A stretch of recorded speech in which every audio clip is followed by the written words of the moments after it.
भोलाराम का जीव। ऐसा कभी नहीं हुआ था। यमराज लाखों वर्षों से असंख्य मनुष्यों को कर्म और सिफारिश के आधार पर स्वर्ग या नरक में स्थान अलॉट करते आ रहे थे, पर ऐसा कभी नहीं हुआ था।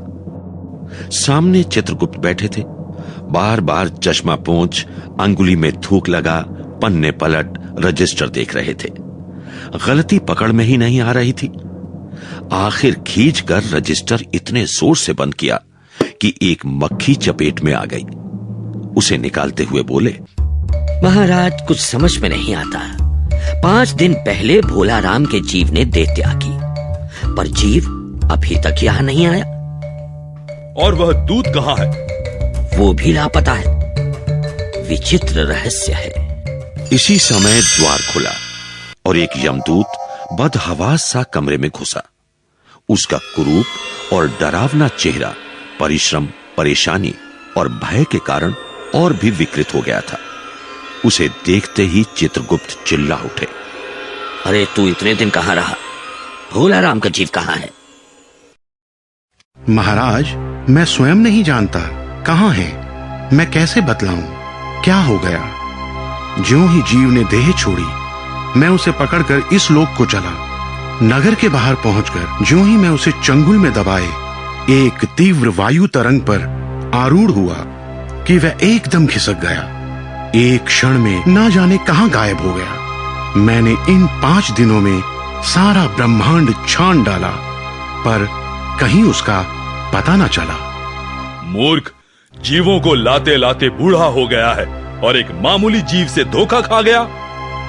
जो भी दंड दे महाराज, मुझे स्वीकार है। मेरी सावधानी में बिल्कुल कसर नहीं थी। मेरे अभ्यस्त हाथों से अच्छे अच्छे वकील भी नहीं छूट सके, पर इस बार तो कोई इंद्रजाल ही हो गया। महाराज, आजकल पृथ्वी पर ऐसा व्यापार बहुत चला है। चीजें बीच में ही गायब हो जाती हैं। लोग फल भेजते हैं दोस्तों को और वो खाए जाते हैं रेलवे कर्मचारियों के यहाँ दावत में। जिंदा आदमी गायब कर दिए जाते हैं। राजनैतिक लोग विरोधी दल के नेताओं को उड़ा देते हैं। कहीं भोलाराम के विरोधियों ने ही तो उसके जीव को तंग करने के लिए नहीं उड़ा दिया। तुम्हारी भी रिटायर होने की उम्र आ गई। भला भोलाराम जैसे नगण्य आदमी का कौन विरोधी होगा? फटकार गुटक कर चित्रगुप्त गुमसुम बैठ गए। धर्मराज भी चिंतित मुख को हथेली पर थामे बाहर देखने लगे। सहसा नारायण नारायण। दोनों को सकते में देख बोले, क्यों धर्मराज, चिंतित क्यों है? क्या नरक में निवास स्थान की समस्या अभी हल नहीं हुई?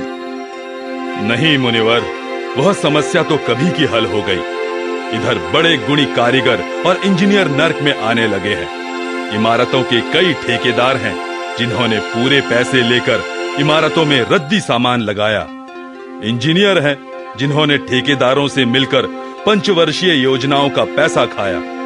कई ओवरसियर आ पहुंचे हैं जिन्होंने उन मजदूरों की हाजिरी भरकर पैसा हड़पा जो कभी काम पर गए ही नहीं। इन लोगों ने बात की बात में इमारतें तान दी। उस चिंता से तो हम सदा के लिए मुक्त हो गए, पर एक बड़ी विचित्र उलझन सामने आ गई है।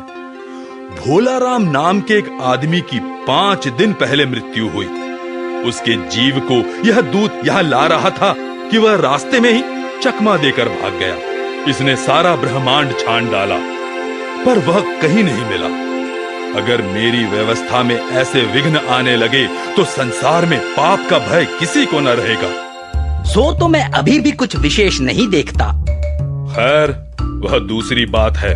अभी तो समस्या यह है कि भोलाराम का जीव गया कहां?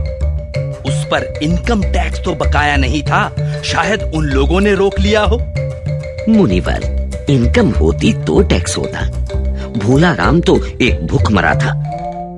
शायद बड़े देवताओं में से किसी ने खुश होकर उसे सीधा वैकुंठ भेज दिया हो। तुम्हें तो याद होगा कि डाकू अजामिल ने मरते वक्त कहीं धोखे से नारायण कह दिया था। बस हमारे नारायण इतने खुश हुए कि उस पापी को सीधा वैकुंठ भेज दिया। इन बड़े लोगों में ये बड़ी कमजोरी होती है। यही रीति पृथ्वी के लोगों ने सीख ली है। वे भी चापलूसों और रिश्तेदारों को बड़ी निर्लज्जता से ऊपर चढ़ाते जाते हैं।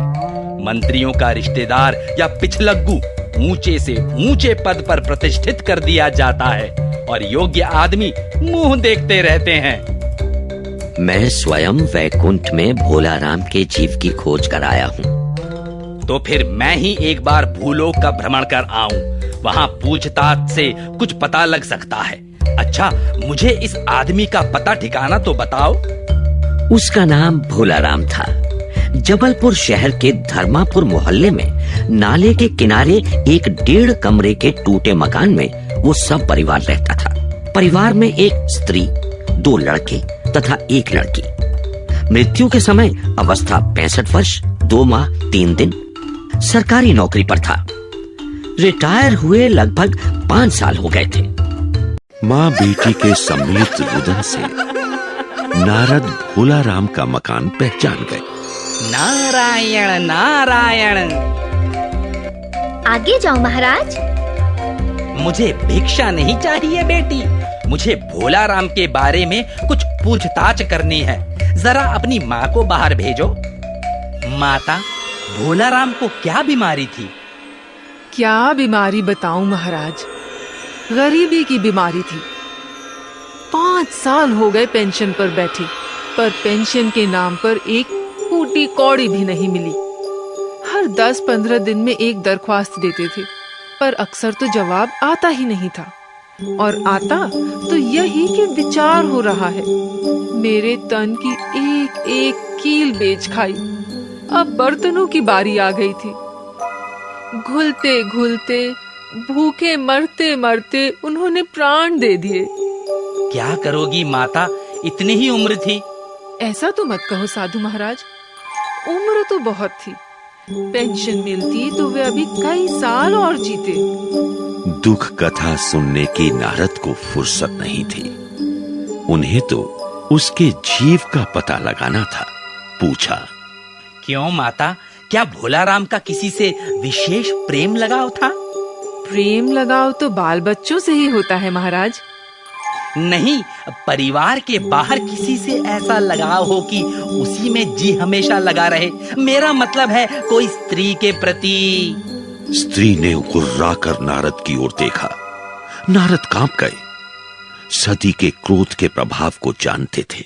वह कहने लगी, और कुछ मत बको, साधु हो, कोई लुच्चा लफंगा नहीं हो।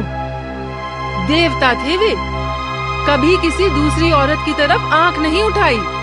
माता, तुम्हारा यही सोचना ठीक है। इसी भ्रम पर सुखी गृहस्थी टिकी हुई है। अच्छा, मैं चला। वह व्यंग्य समझी नहीं। भारतीय नारियों की नासमझी वाली परंपरा ने नारद को बचाया। स्त्री ने उन्हें रोककर कहा, आप तो साधु महात्मा हो, कुछ ऐसा नहीं कर सकते कि उनकी अब तक की पेंशन जल्दी ही मिल जाए? इन बच्चों का पेट भी तो भरना है। माँ, मेरी बात कौन मानेगा? मेरा कोई मठ भी तो नहीं है जो लोग मेरी बात माने। खैर, मैं सरकारी दफ्तर जाऊंगा और कोशिश करूंगा।